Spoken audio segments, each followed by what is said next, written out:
Hello friend, स्वागत है आपका अपने चैनल टेक डबल अड्डा पे। Friend, math mock test series का ये 8वां लेक्चर है। इसके पहले 7 लेक्चर और हो चुके हैं। चैनल को सब्सक्राइब करिए, प्लेलिस्ट पे जाइए, वहाँ पे आपको सारी वीडियो मिल जाएंगी। आज के वीडियो में हम आपको 23 सितंबर 2018 को जो आपका ग्रुप डी का पेपर हुआ था, उसके पेपर का सोल्यूशन मैथ वाले क्वेश्चन का करेंगे यहाँ पे। और आपको लेवल 6 से लेवल 2 तक के NTPC CBT 2 के पेपर का सोल्यूशन चाहिए, आप चैनल पर जाइए, वहाँ पर आपको सब मिल जाएगा। तो यहाँ टाइम बर्बाद न करते हुए आते हैं पहले क्वेश्चन पे। तो पहला क्वेश्चन है आपका, यदि जीतन ने 5,000 रुपये का निवेश 3 साल के लिए किया है, ब्याज दर पहले साल 4%, दूसरे वर्ष 3% और तीसरे वर्ष है 2%, तो उसके बाद उसको क्या मिलेगा। यहाँ पे सिंपल इंटरेस्ट कंपाउंड इंटरेस्ट की बात नहीं हो रही है, तो हम मान के चलेंगे सिंपल इंटरेस्ट है। टोटल कितना, हम सबसे पहले इंटरेस्ट निकालते हैं, फिर 5,000 में उसका मल्टीप्लाई कर देंगे। 5,000 का पहले साल कितना मिला है 104 बटे कितना हो जाएगा 100, प्लस दूसरे साल कितना मिला है 103, 3% की वृद्धि हुई है ब्याज 100, प्लस तीसरे साल क्या मिला है 102, 2% मतलब 102। अब आपको सिर्फ यहाँ पे कैलकुलेशन करना है। यहाँ 3 जीरो से 3 जीरो आपके ख़त्म हो जाएंगे, फिर बचेगा 1,000। 5 से काटोगे 1,000 कितने बार में जाएगा 2 बार में। 2 से काटोगे 102 को, यहाँ जाएगा 51। फिर आपको यहाँ मल्टीप्लाई करना है, मल्टीप्लाई करके देखोगे तो यहाँ पे आपकी वैल्यू आ जाएगी 46312, 463.12 रुपये। इसके बाद आपका क्या अमाउंट निकालना है, अमाउंट में क्या है P plus simple interest. Total interest कितना मिला है, P है आपका 5,000। 5,000 में आप जोड़ोगे 46312, ये आ जाएगा आपका 546,312। ऑप्शन फर्स्ट आपका राइट हो जाएगा। यहाँ पे आपको थोड़ा कैलकुलेशन करना पड़ेगा और कोई ऑप्शन है नहीं। अगला क्वेश्चन है, 10 मीटर पर सेकंड से गतिमान एक 2000 केजी का ट्रक ट्रैफिक लाइट पर खड़ी एक कार को से टकराता है। टकराव के बाद दोनों एक साथ 8 मीटर पर सेकंड की गति से चलते हैं। कार का द्रव्यमान आपको निकालना है। ये बेसिकली मैथ का क्वेश्चन नहीं है, ये भी फिजिक्स का क्वेश्चन है। कोई बात नहीं, इसको भी सॉल्व करते हैं। तो देखिए, सबसे पहले आपको दिया है एक ट्रक है, ट्रक की यहाँ पे चाल आपको दे रखी है कितना 10 मीटर पर सेकेंड, और दूसरी कार जो है वो खड़ी है। खड़ी होने का मतलब क्या है, इसकी चाल क्या है 0 है। तो यहाँ पे संवेग संरक्षण का नियम लग जाएगा। सबसे पहले इसका वेट भी आपको दे रखा है m1, और आपको पूछा है कार का द्रव्यमान m2 आपको फाइंड करना है। तो P बराबर क्या होता है, संवेग संरक्षण में सबसे पहले P1, टकराव के पहले की कंडीशन हम निकालेंगे m1 v1 plus m2 v2। m1 का मान है यहाँ पे 2000 और v का मान है 10, प्लस v2 यहाँ पे 10 है, ये हो जाएगा 0। P1 आपका कितना आ गया 20,000, P1 आपका हो गया है 20,000। P1 आपका 20,000 हो गया। अब टकराव के बाद जो आपका P2 होगा वो क्या हो जाएगा P1 के बराबर। तो टकराव के बाद P1 बराबर P2, संवेग संरक्षण का नियम यही होता है। तो यहाँ पे क्या हो जाएगा, आपका सेकंड कंडीशन है आपका टकराव हो गया है, तो दोनों आपस में क्या हो जाएंगी, मिल जाएंगी। कार और ट्रक दोनों आपस में मिल जाएंगी, और दोनों साथ में कितने 10 मीटर पर सेकंड के रफ्तार से आगे बढ़ रही हैं। ट्रक का वेट क्या है m1 और कार का वेट क्या है m2। अब दोनों वेट क्या हो जाएंगे, ऐड हो जाएंगे, दोनों साथ में चल रहे हैं। तो P1 बराबर क्या हो जाएगा P2। P1 का मान हम क्या निकाल चुके हैं 20,000, 20,000 रखो, और P2 क्या हो जाएगा, अब आपका वेट क्या हो गया है m1 प्लस m2। दोनों साथ में टकराव के बाद दोनों चिपक जाएंगे, फिर जितना जा रहे हैं क्या है 8 मीटर पर सेकंड के रफ्तार से वो जा रहे हैं। तो इनका m इंटू वी कितना हो गया है आपका 8। 8 से यहाँ पे काटोगे कितना बार में चला जाएगा आपका 25, 2500। और m1 आपका कितना दे रखा है, ट्रक का वेट तो आपको पता ही है 2000 केजी, और आपको कार का वेट निकालना है m2। m2 यहाँ से कितना आएगा 2500 माइनस 2000 कितना हो जाएगा आपका 500 केजी का आपका क्या है m2। m2 क्या है कार का वेट कितना हो गया आपका 500 केजी, राइट आंसर हो जाएगा। इसके बाद आपका अगला क्वेश्चन है, P और Q एक कार्य को 6 दिन में समाप्त कर सकते हैं, Q अकेला इसी कार्य को 10 दिन में समाप्त कर सकता है। P अकेला इस कार्य को कितने दिन में समाप्त करेगा। यहाँ दिया है आपका P प्लस Q, एक काम को कितने दिन में 6 दिन में समाप्त करते हैं, और Q अकेला इस काम को कितने दिन में समाप्त करता है 10। दोनों का एलसीएम क्या हो जाएगा 30, और ये हो जाएगा आपका इफ़िशेंसी P प्लस Q का 5, और Q का अकेला एफिशिएंसी कितना आ रहा है 3। आपसे पूछा है P अकेला इस कार्य को कितने दिन में करेगा, P प्लस Q का मान है आपको कितना है 5, इसकी इफिशियंसी 5 है, टोटल काम क्या है 30। अब हम P की इफिशियंसी निकाल के उससे डिवाइड कर देंगे तो आपका क्या हो जाएगा, P का टोटल दिन मालूम फाइंड हो जाएगा। तो यहाँ पे आपको P निकालना है, P प्लस Q आपका दे रखा है 3 बराबर कितना है 5। तो यहाँ से P की वैल्यू कितनी आ रही है 2, P की इफिशियंसी 2 है, टोटल वर्क कितना है 30/2 कितना होगा आपका 15 दिन का टाइम लगेगा P को। इसके बाद आपका अगला क्वेश्चन है, एक व्यक्ति एक वस्तु को 1975 में खरीदता है तथा 12% का लाभ पर उसे बेच दिया, वस्तु का विक्रय मूल्य। बहुत ईजी क्वेश्चन है, इसको हम तुरंत सॉल्व करते हैं। ये हो जाएगा आपका 1975 और आपको क्या 12% का लाभ, मतलब इसकी 112% की वैल्यू चाहिए। आप इसको मल्टीप्लाई करोगे 2212 आएगा, मल्टीप्लिकेशन से ज़्यादा इसमें अब कुछ है नहीं। 4 प्रशिक्षित मतलब 4 स्किल मजदूर एक तालाब को बनाने में 8 दिन का समय लेते हैं, वहीं 8 अनस्किल मजदूर इसे बनाने में 12 दिन का समय लेते हैं। 3 स्किल और 15 अनस्किल मजदूरों को तालाब बनाने में कितने दिन लगेगा। सबसे पहला कंडीशन क्या दे रखा है, 4 स्किल मजदूर जो हैं वो कितने दिन में बनाते हैं 8 दिन में, और 8 अनस्किल मजदूर जो हैं वो कितने दिन में बनाते हैं 12। तो दोनों के एफिशिएंसी का रेशियो आ जाएगा, यहाँ से रेशियो निकाल लेते हैं, एस और यू के एफिशिएंसी का यहाँ पे रेशियो आ जाएगा। अगर आप काटोगे 8 से 8 ख़त्म और 4 से 3, मतलब कि आपका जो स्किल है वो अनस्किल से 3 गुना है, दोनों की एफिशिएंसी आपकी आ गई। अब यहाँ पे बोला है 3 स्किल और 15 अनस्किल मजदूरों द्वारा तालाब को बनाने में कितने दिन लगेंगे। तो तालाब बनाने में कोई भी एक कंडीशन आप पकड़ लो, सबसे पहले हम यही वाले कंडीशन को पकड़ लेते हैं। टोटल तालाब का काम कितना है 4s × 8। अब यहाँ पे कितने लगाए जा रहे हैं, 3 स्किल है प्लस 15 क्या है अनस्किल। तो 15 अनस्किल को अगर हम स्किल के बराबर करेंगे तो इनकी एफिशिएंसी कितनी है स्किल से 1/3, तो 1/3 कर दो तो ये भी हो जाएगा स्किल। अब यहाँ से आपका डेज आ जाएगा, यही है आपका टोटल डेज। तो यहाँ से अगर आप काटोगे तो 3 × 5 = 15, 3s + 5s कितना हो जाएगा 8s, और 8 से ये ख़त्म हो जाएगा, ऊपर कितना बचेगा 4s/s कितना हो जाएगा आपका 4 डेज।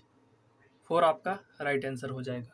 इसके बाद आपका अगला क्वेश्चन है, यहाँ आपको दिया है, ये भी काफ़ी इजी क्वेश्चन है लेकिन इसमें थोड़ा कन्फ्यूजन लोगों को हो जाता है कि 10 के खाते क्या आएगा। थोड़ा भी आपको कन्फ्यूजन हुआ तो आपका आंसर यहाँ पे गलत हो जाएगा। तो इसमें कन्फ्यूजन दूर करने के लिए सबसे पहले 3 × 10 के पावर -1 इसको आप लिखिए, 0.3 को लिख सकते हो, और नीचे कितने जीरो हैं 3 जीरो हैं तो इसको लिखो 10 के घाते 3। अब आप ऊपर ले जाओगे 3 × 10 के घाते -1 और +3 ऊपर जाएगा तो हो जाएगा -3, यहाँ पे हो जाएगा 3 × 10 के पावर -4। यही क्वेश्चन को करने का सबसे राइट मेथड है, इससे अगर आप करोगे तो आपका आंसर गलत नहीं आएगा। अगला है अंक है 5, 3 और 7 का उपयोग करके कितनी संभव 2 अंकों की संख्याएं बनाई जा सकती हैं। अंकों का यहाँ पे रिपीटिशन नहीं होना चाहिए। तो टोटल अंक कितने हैं 3, 3 × 3 बराबर कितना हो गया 9, ऐसे 9 मेथड, राइट आंसर आपका 9। अगर आप यहाँ पे बनाते हो 33 हो जाएगा, 35 हो जाएगा, फिर कितना हो जाएगा 37, सेकेंड केस में कितना हो जाएगा आपका 53, 55 और 57, थर्ड केस में क्या हो जाएगा आपका 73, 75 और 77। टोटल कितने नंबर बन गए आपके, काउंट आप कर भी सकते हो आराम से, 9 नंबर इतने हैं। अब इसके बाद आपका अगला क्वेश्चन है, स्टेटमेंट वाला आपका क्वेश्चन है। यहाँ पे दिया है प्रश्न क्या दिया है और उसके लिए 2 कथन दिया है। अब हमें फाइंड करना है इस प्रश्न का उत्तर देने के लिए एक कथन काफ़ी है या दूसरा है या दोनों नहीं। गेंद का औसत आकार आपको यहाँ पे फाइंड करना है। औसत आकार के लिए 6 गेंद हैं, 6 गेंद की आपको त्रिज्या दे रखी है, 6 गेंद की आपको त्रिज्या दे रखी है, तो आराम से आप औसत आकार निकाल लोगे पहले वाले स्टेटमेंट से ही। गेंद का रंग लाल है, लाल हो पीला हो उससे कोई मतलब नहीं है, केवल कथन एक पर्याप्त है, दूसरे की यहाँ पे कोई ज़रूरत नहीं है। इसके बाद आपका अगला क्वेश्चन है, अगला क्वेश्चन आपका सिंप्लीफिकेशन का है। यहाँ पे आप देखोगे सबसे पहले क्या बॉड मास, सबसे पहले ब्रैकेट को सॉल्व करेंगे, 2 - 3 कितना आएगा आपका -1, और इसके बाद इस पूरे ब्रैकेट को सॉल्व करेंगे 5 - 1, 5 - 1 कितना हो जाएगा आपका, यहाँ तक का पूरा ब्रैकेट कितना आ रहा है 4, और फिर इसके बाद 2 सही 1/3 को आप क्या लिखोगे, 3 दूनी 6 प्लस 1 7, 7/3, 7/3 हो गया। और इसके बाद -4 और प्लस 3 सही 1/2 को आप क्या लिख सकते हो, 2 3 6 और 1 7, 7/2। तब बस आपको सॉल्व करना है, हर बराबर करो। इसका कितना आ जाएगा एलसीएम, 6 आ जाएगा, 7 दूनी 14 माइनस यहाँ पे अगर आप पूरा करोगे तो कितना हो जाएगा, 6 से 24 प्लस 21 अपान कितना हो जाएगा 6। अब यहाँ 24 में 14 घटाओगे -10 और 21 में से -10 करोगे कितना आएगा, 11/6।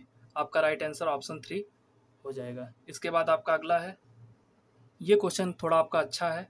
x के पावर है 2/3, अगर आपको नहीं दिख रहा होगा तो हम बोल दे रहे हैं, x के पावर 2/3 है प्लस x के पावर 1/3 बराबर 2 को संतुष्ट करने के लिए x का मान का योग, x के मानों का योग कितना होगा, मान निकालने पड़ेंगे प्लस उनका योग करना पड़ेगा। सबसे पहले दिख रहा है 1/3, इधर भी है 1/3। अगर हम दोनों साइड में क्यूब कर दें, दोनों साइड में अगर हम क्यूब कर देते हैं तो आपका कितना होगा, A cube, A plus B का क्यूब क्या होता है, A cube plus B cube plus 3ab A plus B. अगर आपको फार्मूला नहीं आता है तो मैं बोल चुका हूँ। अब इसके बाद सबसे पहले x के पावर 2/3 का क्यूब करेंगे तो कितना आएगा, x के पावर 2/3 इंटू 3, 3 से 3 कट जाएगा, आपका कितना बचेगा एक्स स्क्वायर, 3 से 3 कटेगा, आपका बचेगा एक्स स्क्वायर प्लस x के पावर 1/3 का स्क्वायर करोगे तो कितना बचेगा x plus 3 a into B, ए आपका कितना दिया है x के पावर 2/3 इंटू बी एक्स के पावर 1/3, पावर क्या होते हैं आपके, ऐड हो जाते हैं 1/3। और a प्लस बी कितना हो जाएगा, x के पावर 2/3 प्लस x के पावर 1/3 की वैल्यू पहले आपको दे रखी है कितनी, 2, तो यहाँ पे आप डायरेक्ट 2 रख लो। और LHS में क्या है, 2 का क्यूब, दोनों साइड में क्यूब करेंगे तो इधर का क्यूब कर लिए, 2 का क्यूब करेंगे तो कितना आएगा 8। अब इसके बाद इसको सॉल्व करते हैं, x square plus x plus यहाँ पे अगर आप करोगे 2/3 प्लस 1/3 कितना हो जाएगा, 3/3, 3/3 का मतलब x के पावर 1, तो ये हो जाएगा 3x इंटू 2 बराबर कितना हो जाएगा 8। अब इस ये हो जाएगा एक्स स्क्वायर प्लस ये कितना है 6x प्लस x कितना हो जाएगा 7x, और 8 इधर आएगा तो कितना हो जाएगा माइनस बराबर 0। 7 को आप क्या लिख सकते हो, 8 minus 1 x minus 8 plus x square बराबर कितना है 0। अगर आप यहाँ से फाइंड डायरेक्ट कर लेते हो तो आपके लिए अच्छी बात है, अगर नहीं कर पाते हो तो 2 स्टेप और कर लो, उसमें आपका इतना टाइम नहीं जाएगा लेकिन आंसर आप एक्यूरेट निकालोगे। अगर आप डायरेक्ट कर लेते हो तो आपको डायरेक्ट मालूम होगा यहाँ से x की वैल्यू कितनी आएगी, 8 माइनस 1 है तो -8 और 1 आएगा। अगर आप नहीं निकाल पाते हो तो 2 स्टेप और कर लेना, ठीक है। तो यहाँ पे आपको पूछा है x के मानों का योग, मानों का योग क्या है, पहला 8 है और दूसरा है 1, -8 प्लस 1 कितना हो जाएगा -7, -7 आपका राइट आंसर हो जाएगा। अब इसके बाद आपका नेक्स्ट क्वेश्चन है, अगला क्वेश्चन क्या है, 16, 48 और 104 का मसफा ज्ञात करना है, हाईएस्ट कॉमन फैक्टर। तो देखिए कौन सी ऐसी संख्या है जिससे सब कट जाएगा, तो 48 है, 16 है और 104 है। 16 तो ये मसल निकालना है, अगर आप 8 से काटोगे तो 16 भी कटेगा और 48 भी कट जाएगा, और 16 अट्ठे कितना होता है, 16 अट्ठे 104, तो ये भी कट जाएगा आपका। 104 को आप 8 से काटोगे कितना हो जाएगा, फिर आपका बचेगा, 1 मिनट, 8 से 104 कटेगा कि नहीं भाई, 1 मिनट काट के देख लिया जाए, फिर थोड़ा दिमाग कभी कभी सेचुरेट हो जाता है। 8 से डिवाइड कर लो, एक बार में जाएगा, बचेगा 2, ये 8 बचेगा 2 और ये हो जाएगा आपका 24, 8 तरीके 24। 8 से 104 भी कट रहा है, 8 से 48 भी कट रहा है और 16 भी कट रहा है, इसका मतलब आपका 8 SCF है। अगर आपको नहीं निकालने आता है तो डायरेक्ट 104 और 48 दो संख्याओं को करिए, 2 बार में जाएगा, 8 दूनी की 16 और ये हो जाएगा आपका 96। यहाँ पे आप माइनस करोगे तो कितना आएगा 8, 48, ये पूरा चला जाएगा, 8 ही आपका क्या है SCF है। इसको प्रूफ करने के लिए ये दूसरी संख्या को काट लो, 8 से 16 भी कट रहा है तो आपका SCF कितना आ गया है 8। अब अगला क्वेश्चन है, 18 वर्ष पहले साइरस निखिल से 2.5 गुना था, वर्तमान आयु का योग क्या है? 92 वर्ष। निखिल की वर्तमान आयु आपको फाइंड करनी है। वर्तमान आयु का योग आपको दिया है 92। हम मानते हैं साइरस का एज है x और निखिल का एज है y, दोनों का योग कितना दिया है? 92। इक्वेशन फर्स्ट बन गया। और इसके पहले वाले 18 वर्ष पहले साइरस निखिल से 2.5 गुना बड़ा था। तो 18 वर्ष पहले का मतलब क्या है? वर्तमान एज हमने क्या माना है? x। वर्तमान x है तो 18 वर्ष पहले क्या हो जाएगा? 18 माइनस x माइनस 18 कितना है? 2.5। 2.5 को आप क्या लिख सकते हो? 5/2 y माइनस 18।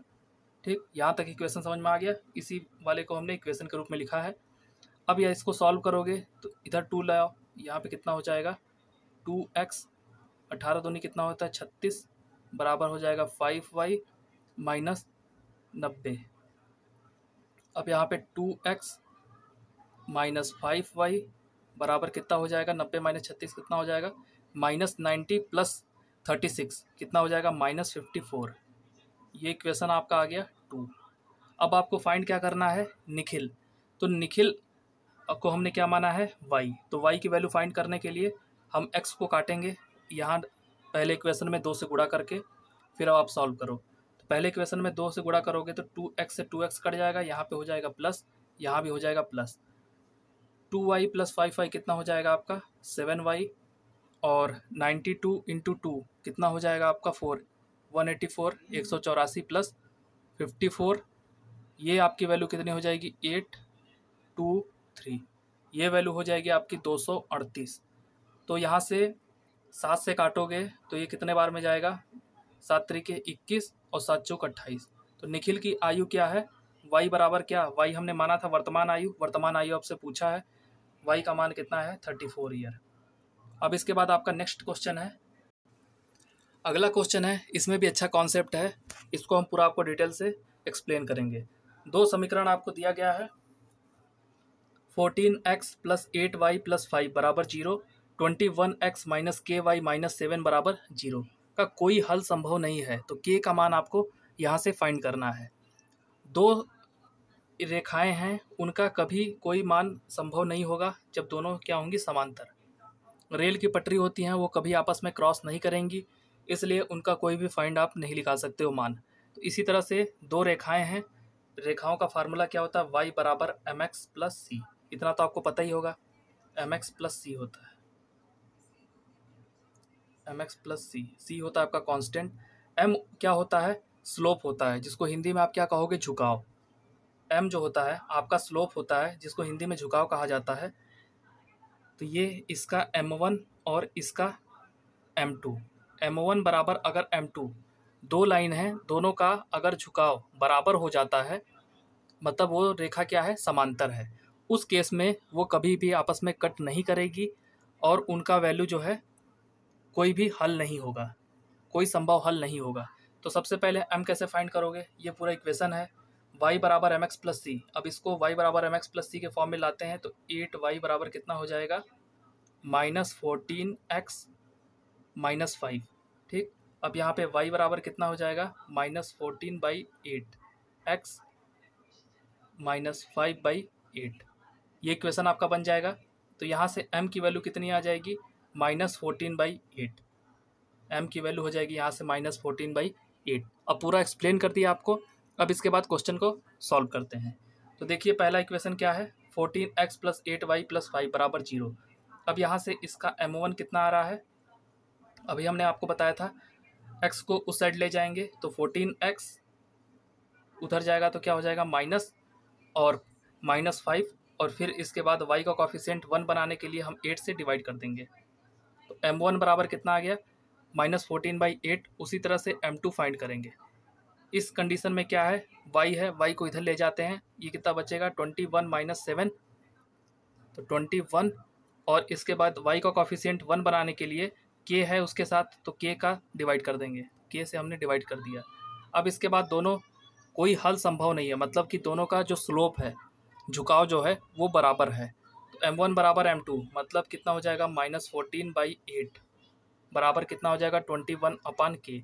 अब यहाँ से के की वैल्यू फाइंड करोगे तो 7 दूनी 14 होता है, 7 त्रिके 21, 2 से काटोगे तो 4 बार में चला जाएगा, और माइनस है यहाँ पे, माइनस का आप ध्यान रखिएगा, -1 है यहाँ पे, -14 था, 4 तिहाई कितना हो जाएगा 12, तो ये के की वैल्यू कितनी आ जाएगी आपकी -12, -12 आपका राइट आंसर हो जाएगा। इसके बाद आपका अगला क्वेश्चन, एक नाव की शांत जल में गति है 20 किमी पर आवर, तो एक बोट की स्पीड आपको दे रखी है कितनी, 20 किमी पर आवर।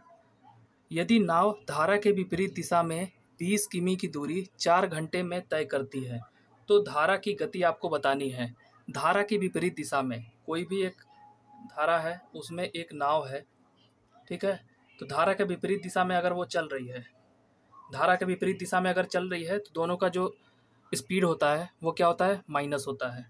अब यहाँ पे बी मतलब बोट की स्पीड, वाटर या स्ट्रीम कुछ भी आप लिख सकते हो, हम वाटर दिखा देते हैं, बी माइनस वाटर कितना है 20 किमी कितने घंटे में, 4 घंटे में, 20/4 कितना हो जाएगा 5 किमी पर आवर। आपको क्या निकालना है, धारा की गति मतलब वाटर का स्पीड क्या है, तो यहाँ पे वाटर 5 और बी उधर जाएगा तो कितना हो जाएगा, माइनस वाटर है यहाँ पे, बी उधर जाएगा तो -20, तो वाटर की स्पीड क्या हो जाएगी -15, माइनस से माइनस खत्म हो जाएगा, कितना हो जाएगा 15 किमी पर आवर। ऑप्शन 2 जो है 15 किमी पर आवर आपका राइट हो जाएगा। इसके बाद आपका नेक्स्ट क्वेश्चन, अगला क्वेश्चन आपका ज्योमेट्री से है, दो सर्किल एक दूसरे को बिंदु x पर बाह्य रूप से स्पर्श करते हैं। पी क्यू दोनों वृत्त के बिंदु P और Q पर स्पर्श करने वाली साधारण समान स्पर्श रेखा है। यदि वृत्तों की त्रिज्या R, कैपिटल R और स्मॉल r है, तो P और PQ का होल स्क्वायर आपको ज्ञात करना है। देखिए इस टाइप का जो क्वेश्चन होता है, इसके दो कॉन्सेप्ट होते हैं, या तो सर्किल एक साथ, ठीक है, दोनों का स्पर्श रेखा है,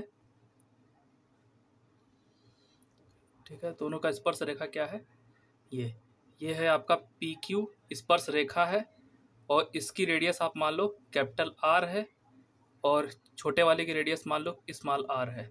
दोनों के बीच की दूरी जो होती है ये आप मान लो कैपिटल D, और यहाँ पे कैपिटल D की वैल्यू क्या हो जाएगी, capital R plus small r। देखो यहाँ से यहाँ तक रेडियस कैपिटल R, और फिर बचा हुआ रेडियस क्या है, स्मॉल r। D बराबर हो जाएगा कैपिटल R और स्मॉल r। तो इसका फार्मूला होता है स्पर्श रेखा का पी क्यू। ये वाला दो कॉन्सेप्ट होता है, एक इस टाइप से होता है, एक इस टाइप से होता है। दोनों हम आपको समझा चुके हैं, NTPC मैथ बूस्टर सीरीज है, उसमें आपको ये वाला कॉन्सेप्ट मिल जाएगा, या तो हो सकता है आई बटन पे भी आपको उसका लिंक आपको हम दे देंगे। तो यहाँ पे ये पी क्यू जो होता है, पी क्यू की लंबाई होती है D² minus R1 capital R minus R small r, ठीक, का होल स्क्वायर। ये होता है आपको पी क्यू, और पी क्यू स्क्वायर का मान आपसे पूछ रखा है, तो पी क्यू स्क्वायर करोगे तो ये क्या हो जाएगा, अंडर रूट आपका खत्म हो जाएगा। अब इसके बाद सॉल्व करते हैं, डी का मान यहाँ पे क्या है, कैपिटल R प्लस R का whole square minus R minus small r का होल स्क्वायर। अब इसको आप सॉल्व करोगे तो ये वैल्यू किसकी आ जाएगी, पी क्यू का स्क्वायर। अब आपको बस सिर्फ सॉल्व करना है, तो पी क्यू स्क्वायर कितना हो जाएगा, ये हो जाएगा आपका कैपिटल R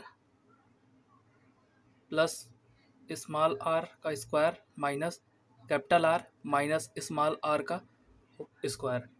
ये हो जाएगा R² प्लस स्मॉल r का square plus 2R small r minus R², minus को अंदर ले जाओगे, माइनस R², और माइनस माइनस कितना हो जाएगा, प्लस 2 कैपिटल R और R से R खत्म, R से R खत्म, ये वैल्यू हो जाएगी आपकी 4 कैपिटल R। पी क्यू का स्क्वायर का मान कितना आ गया आपका, 4 कैपिटल R। इसके बाद आपका अगला क्वेश्चन है, एक थैली में नीले और लाल गेंदों की संख्या का अनुपात नियत है, मतलब फिक्स है। जब लाल गेंदों की संख्या 68 थी, 68 क्या है, रेड, तो नीले गेंदों की संख्या कितनी थी, 36 क्या है, ब्लू। दोनों का नियत है, मतलब रेशियो आपका फिक्स रहेगा। यदि नीले गेंद की संख्या कितनी हो जाए, 63, तो लाल गेंदों की संख्या मतलब कि R2/63, ये हो जाएगा आपका ब्लू। ठीक, अब इसको आपको सिर्फ सॉल्व करना है। अगर 9 चौके 36 और 9 सत्ते 63, ठीक, फिर 4 से काटोगे, 4 से कटेगा नहीं, 2 से काट लो, 2 तिहाई 6, फिर हो जाएगा आपका 2 तिहाई 6, फिर 8 34, फिर ये 2 से कट जाएगा, कितना हो जाएगा 17, 17 इंटू 7, 17 सत्ते कितना हो जाएगा 119। तो रेड बॉल कितने हैं आपके 119 रेड बॉल सेकंड वाले थैले में है। इसके बाद आपका नेक्स्ट क्वेश्चन है, अगला क्वेश्चन आपसे कह रहा है एक टैंक पाइप पी द्वारा 32 मिनट में और पाइप क्यू द्वारा 36 मिनट में भरा जाता है। जब यह भरा रहता है तो इसे 20 मिनट में एक पाइप आर द्वारा खाली किया जा सकता है। यदि तीनों पाइप एक साथ खोले जाते हैं तो टैंक का आधा भाग, सबसे इम्पोर्टेंट चीज़ यही है, आधा भाग कितने समय में भर जाएगा। टैंक का आधा भाग आपको भरना है, सिर्फ पूरा भाग नहीं, आधा भाग। तो सबसे पहले लिखते हैं, पी है, क्यू है और है आर। पी कितने देर में भरता है 32 मिनट, क्यू है 36 मिनट, आर खाली करता है मतलब -20। सबका एलसीएम आप निकालो, कितना हो जाएगा 8 चौके 32, फिर 9 चौके 36, एलसीएम तो निकालना आपको आता ही होगा, और 5 चौके 20। आपको जिस मेथड से आता है आप उससे निकाल लो। अब यहाँ पे करेंगे तो कितना हो जाएगा 5 चौके 20 और 20, हाँ तो इसको आप कर लो डायरेक्ट, आप पूरा मल्टीप्लाई करके देख लो। मल्टीप्लाई करने की हमको ज़रूरत भी नहीं है क्योंकि हमको यहाँ पे सिर्फ इफ़िशियंसी चाहिए, और फिर इसी रूप में रखेंगे तो आधा करके काटने में भी हमें आसानी होगी। तो यहाँ पे इसकी इफ़िशियंसी कितनी आ जाएगी, पहले 32 है, 8 चौके 32, तो बचेगा कितना 45, इसकी इफ़िशियंसी हो जाएगी 45। और फिर ये 36 वाला है, 9 चौके 36, ये हो जाएगा आपका 40, और 20 वाला है, 20 में आपको 5 चौके 20, 8 9 72, तो -72 इसकी इफ़िशियंसी आ जाएगी। सबको ऐड करेंगे, 40 और 45 कितना हो जाएगा 85, 85 में से 72 घटाओगे तो कितना आएगा, 5 में से 2 जाएगा बचेगा 3, और 8 में से 7 जाएगा बचेगा 1। तो ओवरऑल आपका क्या हो गया है, इफ़िशियंसी कितना आ रहा है 13, वो क्या आ रहा है प्लस में आ रहा है, मतलब कि अब टंकी आपकी भरेगी, तीनों साथ में खोले जाएंगे तो ओवरऑल इफ़िशियंसी आ रहा है 13। अब आपको बोल रहा है आधा भाग भरा जाएगा, पूरा भाग भरा जाएगा तो उसका कितना है, पूरा काम कितना है 8 गुणित्ते 4 गुणित्ते 9 बटे की गुणित्ते 5। अगर इसका आधा देखेंगे तो यहाँ पे 2 से डिवाइड कर देंगे, ठीक है, 2 से डिवाइड करने पे क्या कट जाएगा, ये हो जाएगा आपका 8 चौके 36, 9 पचे 45, तो ये कटेगा तो आपका हो जाएगा 4 गुणित्ते 4 गुणित्ते 9 गुणित्ते 5 बटे कितना हो जाएगा 13। अब आपको सिर्फ भाग देना है 16 इंटू 45 अपान 13। अब आप इसका एक बार गुणा करके देख लो, गुणा करके भी हम देख लेते हैं ये कितना आ रहा है, 16 गुणित्ते 45 बटे 13, ये आपका हो जाएगा 720, 720 बटे 13, 720 बटे 13। अब 13 से 720 को काटोगे कितने बार में जाएगा, 13 पचे 65, फिर होगा आपका 72 में से 65 जाएगा बचेगा 7, 13 पचे 65, फिर 70 में से 65 जाएगा बचेगा कितना आपका 5, तो 55 सही 5 बटे 13 आपका राइट आंसर होगा। अगर आप ऑप्शन 2 को देखोगे तो 55 सही 5 बटे 13 आपका राइट आंसर होगा। तो आज की वीडियो में इतना ही, आगे ये वीडियो ऐसे ही कंटिन्यू रहेगी, अगर अच्छा रिस्पांस मिलेगा तो ही मैं वीडियो को कंटिन्यू करूँगा। तो आपको वीडियो कैसी लगी प्लीज़ कमेंट करके बताइएगा, वीडियो अच्छी लगी हो तो प्लीज़ लाइक और शेयर भी कर देना। Thank you for watching this video.